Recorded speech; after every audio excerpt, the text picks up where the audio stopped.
처음 부분은 사사기 1장 1절서부터 3장 5절까지이지요. 왜 이스라엘 백성들이 이렇게 하나님을 떠나 불신앙과 불순종의 삶을 살게 되었는지 그 원인에 관하여 우리에게 설명해 주고 있습니다. 그리고 중간 부분은 3장 6절부터 16장까지입니다. 12명의 사사들의 이야기가 나옵니다.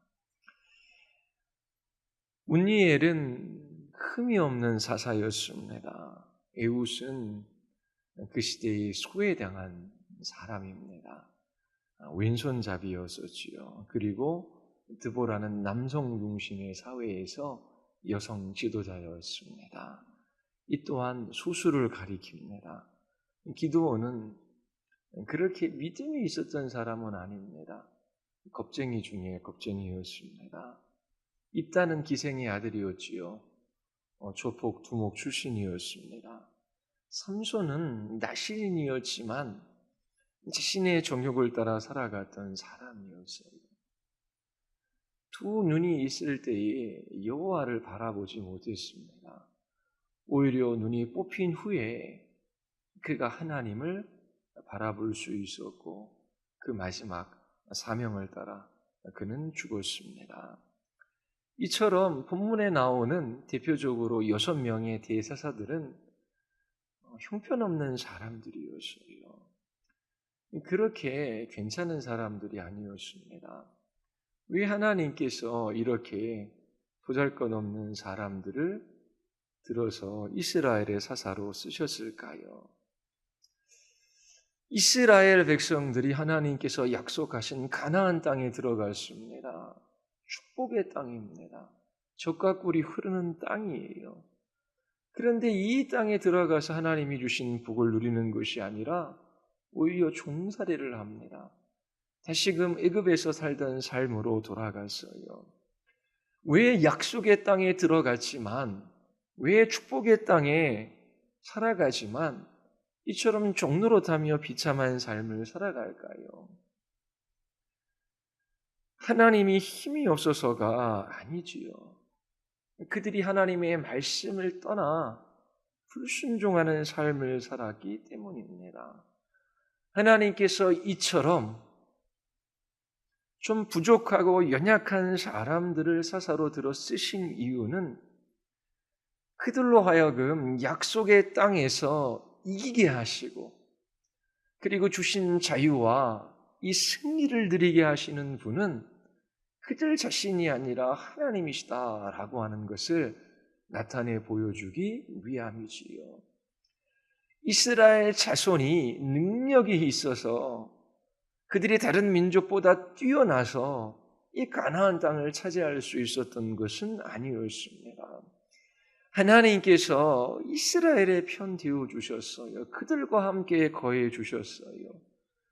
그들에게 하나님께서 약속하신 것을 이루신 것이지요. 하나님이 함께 하실 때에 그들은 승리할 수 있었습니다. 출애굽하게 하신 분도 하나님이시요, 광야 40년의 길도 지키신 분도 하나님이시고, 이 가나안 땅에 들어가 땅을 차지하게 하신 분도 하나님이셔요.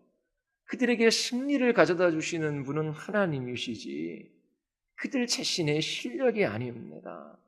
그들에게 무엇인가 뛰어나고 자랑할 만한 것이 없어요. 그래서 하나님은 이처럼 부족한 사사를 세우셔서 이스라엘 백성들을 잠시 구원해 주십니다. 그러나 사사가 살아있을 때만 하나님을 섬기고 그 위에 더 나빠집니다. 그리고 또 하나님께서 그들에게 자비를 베풀어 주셔서 사사를 보내어 주시지요. 이러한 역사가 계속 되어지는데 시간이 지날수록 사사들은 더 형편없는 사람들로 세움을 받습니다. 마지막 사사는 가장 형편없는 사람이었어요. 하나님께서 이처럼 그들 가운데 거하셔서 그들을 통치하고 다스리실 때에 그들이 가장 복된 삶을 살아갈 수 있는 것입니다. 하나님 없이 살아가는 사람들을 보십시오. 이 세상도 사람의 지혜를 구하지요. 진리, 선, 그리고 아름다운 것을 따라 이 세상을 좀 더 복된 곳으로 만들어 보려고 합니다. 사람들이 정치를 해요. 다스립니다. 다스릴 때에 기준이 있어야 돼요. 사람들에게 가장 좋은 것이 무엇인가? 사람들 안에서 찾습니다. 하나님께서 인간을 하나님의 형상과 모양대로 지으셨어요. 그래서 하나님을 알만한 것들도 보이셨지요. 그래서 자연을 통해서도 그렇고 인간 내면 안에 그 양심을 통해서도 그렇고 진리와 선한 것과 아름다운 것을 찾고 그것을 중심으로 이 세상을 통치하고 이 세상을 좀 더 좋은 세상으로 만들어 보고자 합니다. 그러나 자연과 인간의 내면을 통하여 참된 진리, 참된 선, 참된 아름다움을 발견할 수는 없습니다. 어느 정도 사람들은 자신들의 지혜를 가지고 이 세상을 좀 더 살기 좋은 세상으로 만들 수는 있어요. 그러나 궁극적으로 그들은 절대 진리이시며 절대 선이시며 절대 아름다우신 하나님을 발견할 수는 없습니다. 그 하나님의 뜻이 무엇인지를 알고 이 세상을 아름답게 갖고 나갈 수 있는 힘이 없어요. 그런데 하나님께서는 이스라엘 백성들에게 하나님 자신을 계시해 주셨습니다. 그것이 율법으로 이스라엘 백성들에게 주어졌어요. 율법을 잘 깨달아 알아가면 하나님이 어떤 하나님이신지, 하나님께서 창조하시고 그들을 구속하시고 그들을 가나안 땅에 주신 그 목적이 무엇인지를 발견할 수 있어요. 그래서 율법, 하나님의 말씀을 잘 깨닫고 알아가면 그들이 어떠한 삶을 살아가야 할지, 어디로 걸어가야 할지 그들은 볼 수 있게 되는 거예요. 그런데 이스라엘 백성들에게 깨닫는 것이 없어요. 하나님의 율법을 떠나갑니다. 하나님의 말씀 없이 살아가요. 그러면 그들은 어둠 가운데 들어갈 수밖에 없습니다. 삼손은 나실인으로 태어났어요. 눈이 있어 볼 수 있었지만 그 마음은 어둠 가운데 있었습니다. 그래서 하나님을 보지 못했어요. 하나님이 주신 그 나실인으로서의 그 사명을 하나도 지킨 것이 없습니다. 블레셋에서 이스라엘 자손을 구원할 자예요. 그런데 자기 자신의 욕망을 따라 살아갔습니다. 그가 눈이 뽑히고 비참한 지경에 이르자 그가 마음의 눈이 떠 하나님을 바라보게 됩니다. 그때서야 비로소 마지막 사명을 이루는 죽음을 택했던 것이지요. 하나님께서 이처럼 이스라엘 백성들에게 하나님 자신을 볼 수 있는 말씀을 주셨어요. 그리고 이스라엘 백성들은 1년에 3번 유월절, 오순절, 장막절에 여호와 하나님 앞에 나아가 배워야 했습니다. 그들이 함께 여호와 앞에 섰을 때에 하나님께서 우리를 구원하셔서 이 땅에 두셨는데 이 땅에 우리를 두신 그 목적이 무엇이며 사명이 무엇인지를 함께 깨달아 알아 그들이 동일한 목적과 목표를 가지고 함께 동역하며 이 가나안 땅에 살아가야만 했습니다. 그러나 이스라엘 백성들은 그렇게 함께 모이지 않았어요. 그들이 마음과 힘을 합하여 이 사명을 따라 살아가야 하는데 제각기 제 멋대로 살아갔습니다. 그 결과가 얼마나 비참한지 이 사사기가 우리에게 보여주고 있는 거예요. 오늘날도 마찬가지입니다. 하나님께서 우리에게 말씀을 주셨어요. 부지런히 하나님의 말씀 앞에 나아가고 이 공동체의 모임에 나아가 하나님 앞에 자기 자신을 배워야 하는 것이지요. 그리고 하나님이 어떠한 분이신지를 깨닫고 우리 개인이 아니라 이 공동체, 이 땅의 교회에 하나님께서 주신 사명이 무엇인지를 깨달아 알아 함께 동역하며 그 사명을 이루어 나가는 삶을 살아가야 하는 겁니다. 하나님께서 우리를 홀로 부르신 것이 아니에요. 예수 그리스도를 믿을 때에 주님의 몸된 교회에 지체되게 하시고 함께 머리 대신 그리스도의 몸 안에서 연합하게 하셨습니다. 그리고 그 몸의 거룩을 위하여 함께 헌신하며 이 땅 가운데 살아가게 하신 것이지요. 말씀을 깨닫습니다. 하나님이 어떠한 분이신지를 알아갑니다. 그 삶에 있어서 순종함으로 하나님이 어떠한 분이신지를 나타내고 증거하는 그 사명을 주셨어요. 그래서 개인적으로도 말씀을 읽고 묵상하고 그렇게 공부해 가지만 공동체가 함께 하나님 앞에 나아가 하나님 앞에 자기 자신을 세우고 또 하나님께서 우리에게 주신 사명이 무엇인지를 깨달아 알고 그리고 각자의 삶에 돌아가 순종함으로 그렇게 하나님의 어떠하심을 나타내며 살아가야 하는 것입니다. 그런데 이스라엘 백성들은 이렇게 절기 때마다 하나님 앞에 나아가 자기 자신들을 배우며 하나님 우리가 이처럼 모였습니다. 하나님 다시금 우리를 구원하셔서 이 땅에 두신 목적이 무엇인지를 우리 모두 잊지 말게 하시고 함께 마음과 힘을 합하여 이 사명을 이루어 나갈 수 있도록 하나님 우리를 인도해 주시옵소서. 그렇게 세 번씩 모여서 자기 자신들이 누구이며 또 그들에게 주어진 사명이 어떠함을 깨달아 알아 그렇게 살아가야 했던 것이지요. 그런데 그들은 하나님을 떠나갑니다. 곧 하나님의 말씀을 떠나가는 거예요. 그리고 함께 모이지를 않습니다.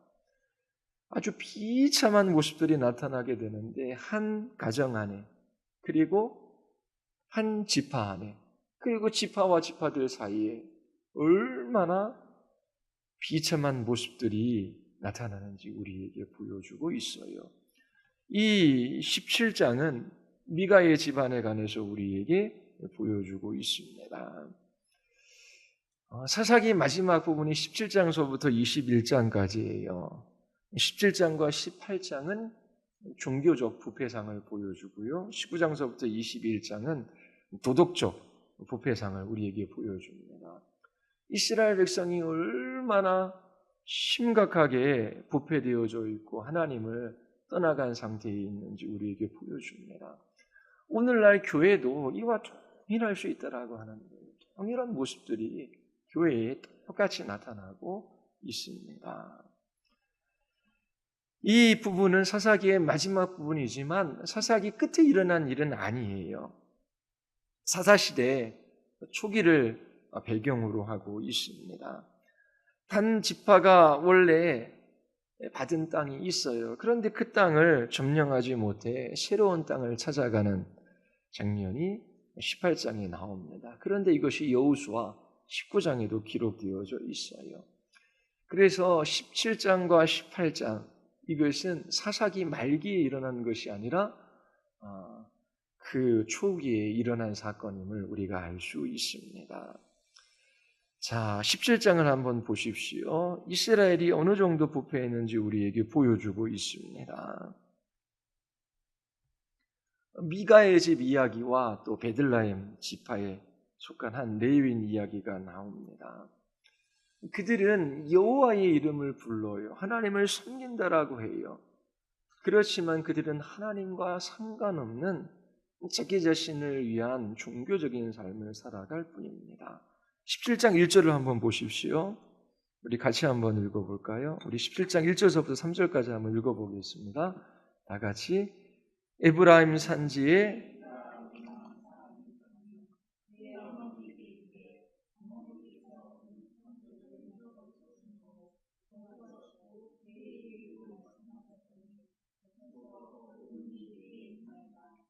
내가 그것을 취하였나이다.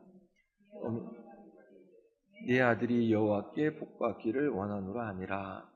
이가가 은 1,100을 그의 어머니에게 도로 주매 그의 어머니가 이르되 내가 아들을 위하여 한 신상을 새기며 한 신상을 부어 만들기 위해 네 손에서 이 은을 여호와께 거룩히 드리노라. 그러므로 내가 이제 이 은을 네게 도로 주리라. 자, 에브라임 지파에 관한 이야기가 몇 번 나왔어요. 사사기 8장에도 나왔지요. 기드온을 찾아가서 따지는 이야기가 나옵니다. 그리고 그 지파 속에 한 가문의 이야기가 27장에 나오고 있습니다. 자, 미가라고 하는 사람이 등장합니다. 이 미가라고 하는 사람의 이름은 누가 여호와와 같으랴라고 하는 의미를 가지고 있어요. 미가의 아버지에 관해서는 본문에서 이야기해 주는 바가 없어요. 그런데 아들의 이름을 지은 것을 보면 그래도 미가의 아버지는 경건한 사람이 아니었던가 추정해 볼 수 있습니다. 누가 여호와 같으랴? 여호와 같은 분이 없다라고 하는 것입니다. 이 말은 여호와 하나님이 전부이고 모든 것이라고 하는 거예요. 가장 높으신 분이시죠. 여호와 같은 신은 없으셔요. 자, 아들에게 이와 같은 이름을 지어준 것은 얘야. 정말 하나님이 너의 전부가 되기를 원한다. 하나님만 계시다면 나머지 이 땅에 있는 것은 없어도 돼. 하나님은 신 중의 신이시고 하나님은 너의 모든 것이 되실 수 있는 분이셔. 그렇게 된다면 너는 정말 복된 인생이 될 거야. 얘야, 오직 하나님만이 모든 것이 되는 삶을 살아야 한다. 아마 그렇게 이름을 지어주고 그렇게 가르치려고 했을 거예요. 그런데 이 미가의 아버지는 일찍 죽은 것 같아요. 이 본문에서 등장하지는 않습니다. 그런데 이 미가는 그 이름과 전혀 상관없는 삶을 살아가요. 첫 번째는 어떤 모습을 보입니까? 엄마가 은 1,100을 잃어버렸어요. 오늘날로 따지면 몇십억이나 되는 돈입니다. 엄청난 돈이지요. 자, 미가의 어머니가 돈을 잃어버리자 저주를 합니다. 잃어버렸다라고 하는 것은 내가 부주의함으로 분실했다라고 하는 것이 아니라 히브리 원문은 누가 훔쳐간 거예요. 그러니까 저주를 한 것입니다. 저주를 할 때 하나님께서 이 돈을 훔쳐간 놈을 영원한 지옥의 형벌에 처하기를 바란다. 정말 이 땅에서도 망하고 그리고 죽어서도 지옥에 갔으면 좋겠다.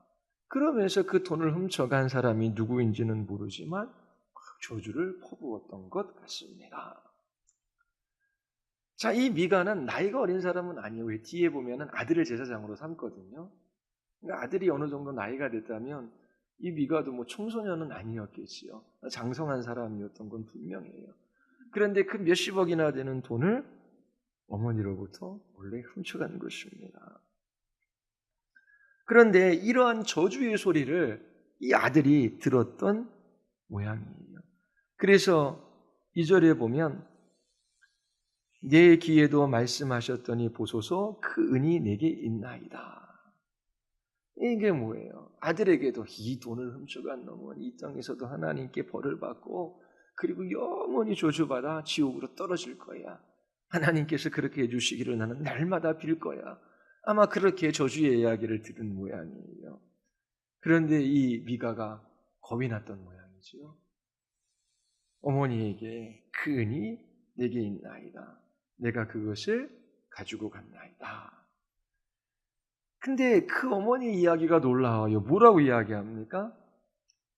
네 아들이 여호와께 복받기를 원하노라. 자, 우리 같으면 어머니 몰래 통장을 다 가지고 가서 그 통장에 있는 돈을 다 찾아가지고 자기 통장으로 옮겨놨어요. 그리고 심이 뚝 떼고 있는데 막 어머니가 난리가 났어요. 그리고 막 저주를 퍼붓습니다. 하나님께서 저주하신다면 특히 이게 부모의 입에서 나오는 거잖아요. 얼마나 두려웠겠습니까? 딱 내놓으면 그러면 어머니가 어떻게 하겠습니까? 욕이라도 해주겠죠. 근데 갑자기 네 아들이 여호와께 복받기를 원한다 그래. 돈을 훔쳤다는데요. 이 상황이 도대체 뭘까요? 그리고 3절에 보면 미가가 은 1,100을 어머니에게 도로 주어요. 근데 어머니가 네 아들을 위하여 한 신상을 새기며 한 신상을 부어 만들기 위해 네 손에서 이 연을 여호와께 거룩히 드리노라. 그러므로 내가 이제 이 연을 내게 도로 주리라. 자, 신상 만들고 그리고 하나님께 이 은을 거룩하게 드리겠다라고 합니다. 그리고 그 은을 내게 도로 주리라. 누구에게 줘요? 아들에게 도로 준대요. 그럼 뭔 일이 있었을까요? 아들이 아마 그랬던 것 같아요. 어머니, 제가 이 돈을 몰래 가져간 것은 그냥 제 마음대로 쓰렸던 게 아니라 제가 여호와 하나님을 위해 쓰려고 했던 겁니다. 제가 하나님을 위하여 신상도 만들고 그 하나님을 위하여 그렇게 쓰려고 제가 이 돈을 좀 가져갔었습니다. 그런데 이 어머니는 그 아들의 이야기도 듣고 그리고 그렇게 저주를 퍼붓는데 하나님께서 저주를 하면 어떻게 해요? 그러니까 그 돈을 어떻게 써야 되겠습니까? 신상을 만드는 데 써야 되는 거죠. 그리고 그렇게 신상을 만들고 또 하나님을 예배할 수 있는 그런 곳을 집에 만들어 두면 하나님 앞에 네 아들을 저주했던 것이 상쇄되어지고 그리고 하나님께서 어떻게 해요? 복을 주시기를 원했던 것이지요. 자, 이들이 행하는 것들을 한번 보십시오. 그 마음 안에 두려움은 있어요. 어머니의 저주가 있었습니다. 그 어머니의 저주대로 그렇게 하나님께서 나를 심판하시면 멸망을 받아요. 그러니까 그 저주가 두려워 그 돈을 다시 내놓았던 것입니다. 또 어머니는 어떻게 돼요? 그 돈을 가지고 여호와를 섬길 신상을 이제 만듭니다. 여호와를 형상을 만들어 신상을 만들고 또 그 돈을 여호와께 거룩하게 드리겠다라고 합니다. 이게 뭐예요? 아들이 저주받을까 봐 두려운 것이지요. 그러면 이 아들의 마음에도 여호와 하나님에 대한 의식은 있어요. 그런데 그가 지금 돌이키는 것은 뭐 때문에 돌이키는 거예요? 뭐 때문에 돈을 내놨어요? 두려움 때문이에요. 하나님께서 나를 벌하시지 아니하실까? 또 이 어머니도 그 엄청난 돈을 다시 내놔요. 그 이유는 뭐예요? 하나님을 섬기겠다가 내놓는 거잖아요. 두려움 때문에 그래요. 그리고 이 돈으로 뭐 교회도 짓고 뭐 선교사도 후원하고 또 목회자 또 목회할 수 있도록 그렇게 잘 뒷받침해 주면 하나님께서 우리에게 복 주실 거야. 하나님, 제가 이 돈으로 하나님을 섬깁니다. 하나님 이렇게 섬기면 하나님께서 우리와 우리의 자녀들에게 복 주셔야 합니다. 그렇게 말하는 것과 동일한 거예요. 자, 이들이 이처럼 아들이 돈을 다시 대놓고 또 이 어머니가 그 돈을 여호와 하나님 앞에 거룩하게 드리겠다고 내놓는 그 마음의 배경은 뭡니까? 하나님을 향한 사랑이 아니에요. 두려움 때문이에요. 그리고 그 돈을 그렇게 내놓는 것도 더 큰 복을 받기 위함이지요. 이런 방식으로 하나님을 섬길 때 하나님께서 이렇게 큰 돈으로 하나님을 섬기는데 하나님께서 복 주실 거야 라고 하는 그런 생각을 가지고 있어요. 오늘도 마찬가지 아니겠습니까?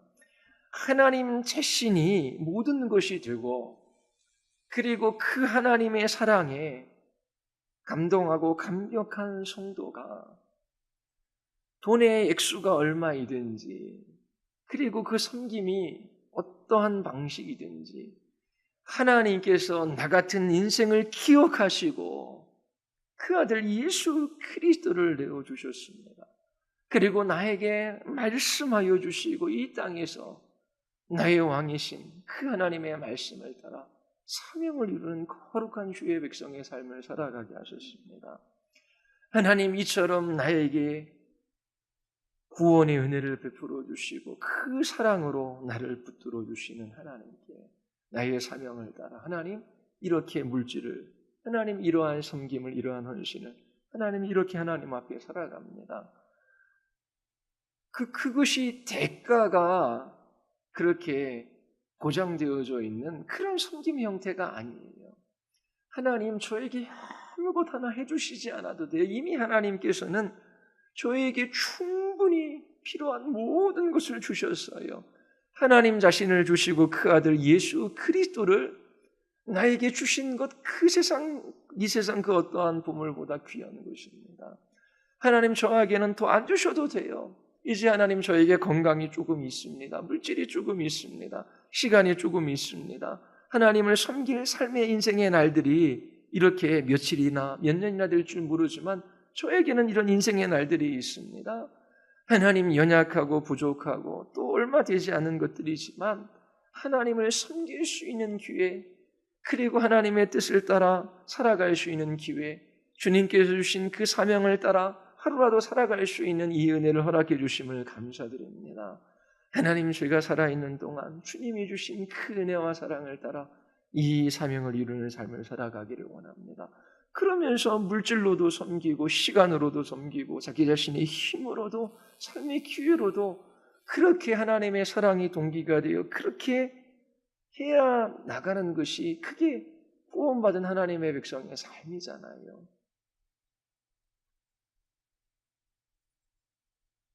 제가 교회에 와서 1,000번째 봉투가 있는 걸 봤어요. 1,000번 하나님 앞에 헌금할 수 있지요. 그게 뭐 그렇게 나쁜 것일 수 있겠습니까? 작정 1,000번에서 헌금하시겠다고 하는데요. 근데 구약에서 솔로몬이 1,000번째가 이제 1,000번 헌금으로 바뀐 거거든요.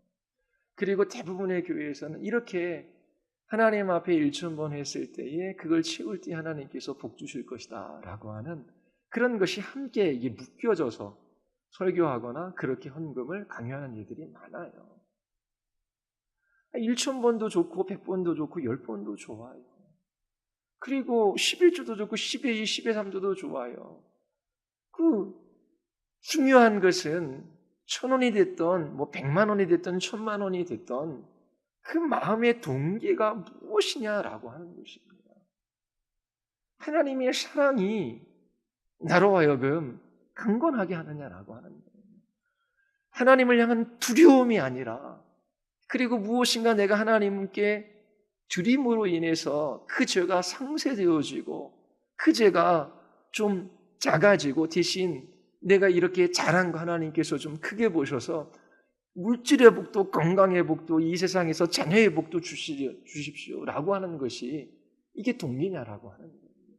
근데 오늘날 신앙 형태를 보면 하나님의 사랑이 동기가 되고 이유가 되고 목적이 되어 하나님이 전부입니다.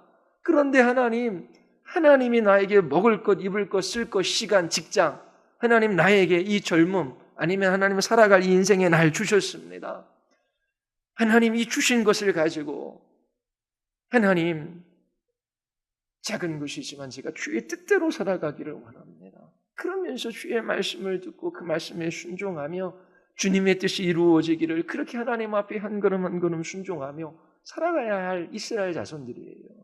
가나안 땅을 주셨잖아요. 약속의 땅입니다. 그리고 이 집안은 엄청나게 부유한 집안이에요. 아니 몇십억의 돈이 있으니까요. 하나님께서 안 주신 것이 없어요. 그런데 어떻게 해요? 더 많이 갖기 위하여 그렇게 지금 이 종교적인 이 열심을 내고 있습니다. 4절 5절 한번 보십시오. 같이 한번 읽어보겠습니다. 미가가 그 은을 어미에게 도로 주었으므로 그 어미 200을 취하여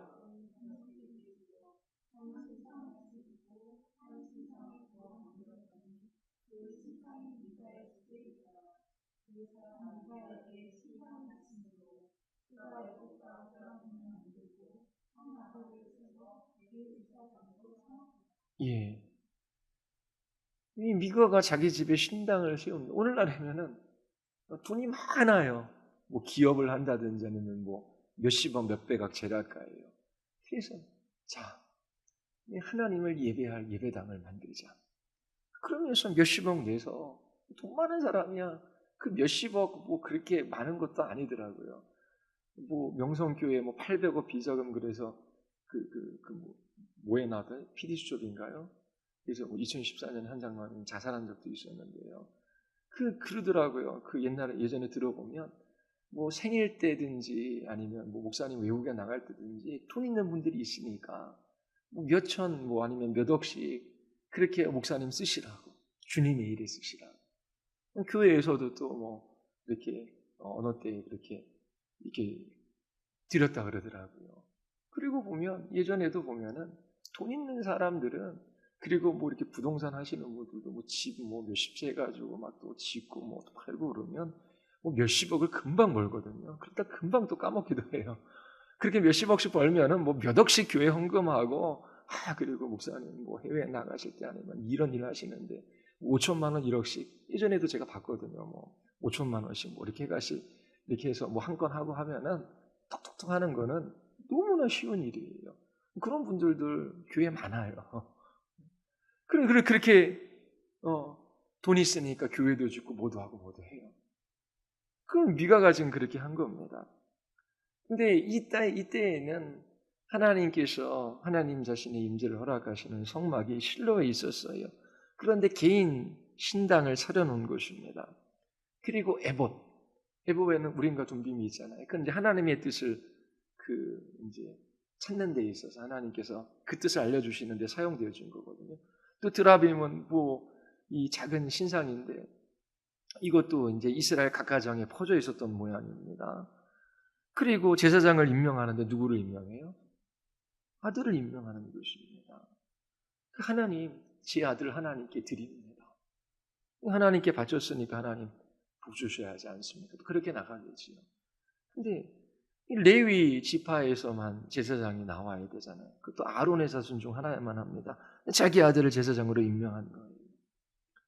오늘날에도 이런 일들이 계속해서 일어납니다. 세습이 나쁘냐 안 나쁘냐. 근데 이게 세상의 덕이 안 되거든요. 그러면 굳이 아들을 그렇게 고다운 목회자로 세울 필요가 없는 거거든요. 왜냐하면 세상에서도 연신 뉴스에서도 나오고 그리고 그 덕을 세우는 일이 아닌데요. 진리냐 진리가 아니냐 옳으냐 그러냐의 문제를 떠나 세상에 덕이 되지 않으면 하지 말아야 되는, 할 수도 있어도 하지 않아야 되는 게 성경적인 원리거든요. 그리고 그렇게 아들을 세워서 무엇인가 부정한 것들을 막고 아니면 그렇게 큰 부나 재산을 물려줘도 그렇게 하는 것은 하나님 앞에 바람직하지 않은 것이지요. 그런데 지금 이 이스라엘 백성들에게 그런 일들이 일어납니다. 돈 많은 사람이 예배당을 짓고 또 자기 아들을 공부시켜서 목회자 세우고 그리고 거기에서 예배드리고 하나님 이렇게 섬기니까 하나님 우리 가문에 복을 주십시오. 우리 가문은 교회를 몇 개를 개척했습니다. 목회자가 몇 명입니다. 교회를 몇 개 개척하고 목회자 몇 명 나왔다라는 거 뭐 그렇게 자랑거리가 될까요? 그래서 하나님 우리 가정에 이렇게 큰 복을 주셨습니다. 그게 꼭 연결선상에만 있는 것이 아니에요.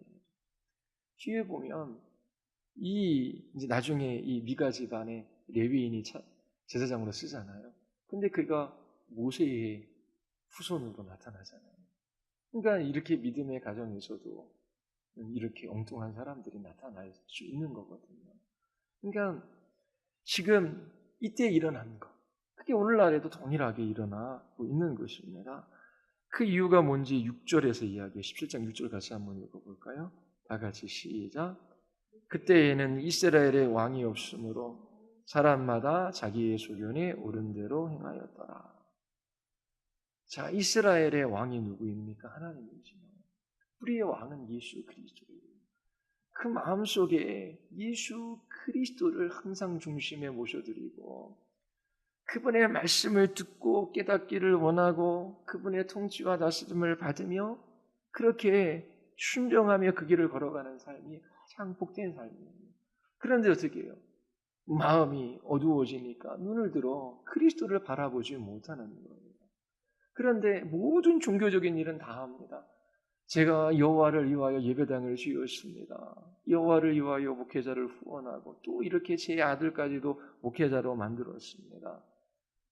그렇게 말하며 그렇게 하나님을 섬긴다라고 이야기합니다. 또 미가도 그렇고 미가의 어머니도 그렇고 저희가 여호와를 위하여 이러이러한 일들을 했습니다. 하나님 우리에게 복 주시옵소서. 그렇게 지금 이야기하는 것입니다. 하나님 없는 삶 절망스럽지요. 그리스도 없는 삶 비참한 것입니다. 자기 자신의 왕으로 예수 그리스도를 모시고 그분의 말씀을 따라 순종하며 이 길들을 걸어가야 되는데 자기 욕망을 따라 이 세상에서 좀 더 많은 재산을 얻기 위하여 그렇게 이 한 가정이 신앙생활을 하고 있습니다. 참된 회개 없는 번영, 그것은 복된 것이 아니에요. 우리가 예레미야 선지자 새벽에 하잖아요. 거짓 선지자들은 하나님이 우리 하나님이시고 또 하나님의 임재가 있는 예루살렘 성전이 있어요. 또 우리에게 율법도 주셨어요. 이 나라가 망할 리 없다. 하나님께서 복을 주실 것이다 라고 생각해요.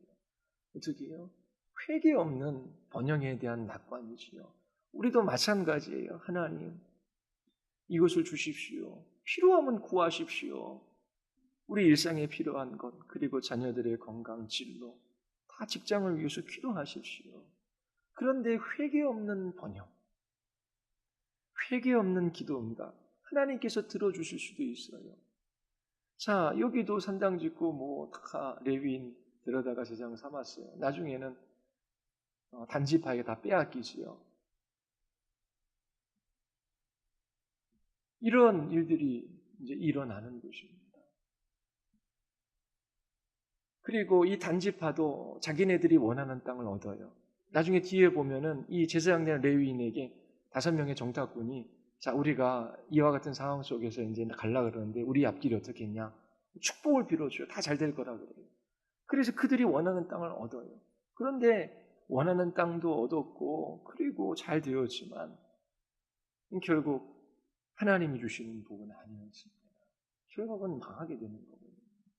그래서 회개 없는, 돌이킴이 없는 번영, 돌이킴이 없는 기도입니다.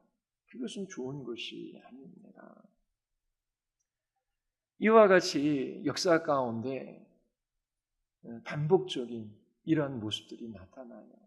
이 사사기를 통해서 오늘날 우리의 부패한 것, 또 우리의 망가진 것들이 무엇인가를 보고 하나님 앞에 돌이켜 회개하는 일들이 있어야 합니다. 그래서 기도 제목 중에 하나님 참으로 영적인 각성을 우리에게 허락하여 주시옵소서. 우리의 죄와 이 죄의 부패함, 그 모든 것이 무엇인지를 보게 하여 주시옵소서. 하나님 자신이 전부가 되고 하나님의 사랑이 동기가 되어 하나님 우리가 여기서 사명을 따라 살아가는 것이 아니라 하나님이 두려워서 그리고 이 세상에서 하나님 아닌 다른 것들을 의지하고 사랑하고 그것들을 하나님을 이용해서 얻어내기 위하여 그렇게 살아가는 삶. 그리고 예수 그리스도가 중심이 되지 않아요. 하나님께서 말씀을 보내어 주시고 성령을 보내어 주셔서 우리를 통치하시는 거거든요. 예수님께서 우리에게 말씀과 성령을 보내어 주셔서 우리를 통치하고 다스릴 때 그분의 말씀을 깨닫고 성령의 인도하심을 따라 순종하며 살아가는 삶이 복돼요. 그런데 중심이 그리스도가 아니니까 말씀하셔도 들리지도 않고 보이지도 않고 자기 자신의 소견을 따라 그냥 살아가는 것이지요. 기준은 주위에 있는 사람들이에요. 이렇게도 저렇게도 살아가는데 나도 이 정도는 하나님 앞에 하니까 내가 11조원금 안 하는 것도 아니고 하나님 섬기지 않겠다라고 하는 것도 아닌데 하나님께서 그렇게 우리에게 형벌을 내리시겠어. 그게 아니라 그 모든 삶의 동기가 하나님의 사랑이고 예수 그리스도를 중심으로 그분을 왕으로 모시고 그렇게 하나님 앞에 살아가는지 우리 자신을 살피며 하나님 앞에 이 걸음걸음들을 함께 걸어갈 수 있어야 합니다. 자, 뒤쪽에 아직 5장이 남아있지만 이건 다음에 또 하기로 하겠습니다. 하나님께서 이처럼 정말 힘든 일들이 많이 있지요. 직장에서도 또 가정에서도 이 세상에서도. 근데 절대적인 건 하나님 한 분밖에 없습니다. 다 내려놓고 하나님이 주시면 감사함으로 얻고 또 그것을 주를 위하여 섬길 수 있는 그런 은사로 잘 사용하고 또 주시지 아니하시며 또 하나님께서 우리에게 필요하지 않은 것이기 때문에 그런 줄 알고 그리고 정말 필요한 것은 우리와 우리의 자녀들이 하나님을 알고 그 하나님을 사랑하고 그 하나님을 보는 것입니다. 하나님께서 우리에게 말씀으로 하나님 자신을 나타내 보여주셔요. 그래서 부지런히 자녀들을 말씀 앞에 세우고 또 말씀으로 분명하고 그 말씀을 붙들고 기도하고 그러면서 이 미가라고 하는 이름처럼 하나님과 같은 신이 없잖아요. 여호와가 전부인 삶, 누가 여호와 같으랴 이런 삶을 살아갈 수 있다면 이것이 가장 복되는 것입니다. 우리 같이 기도하시겠습니다.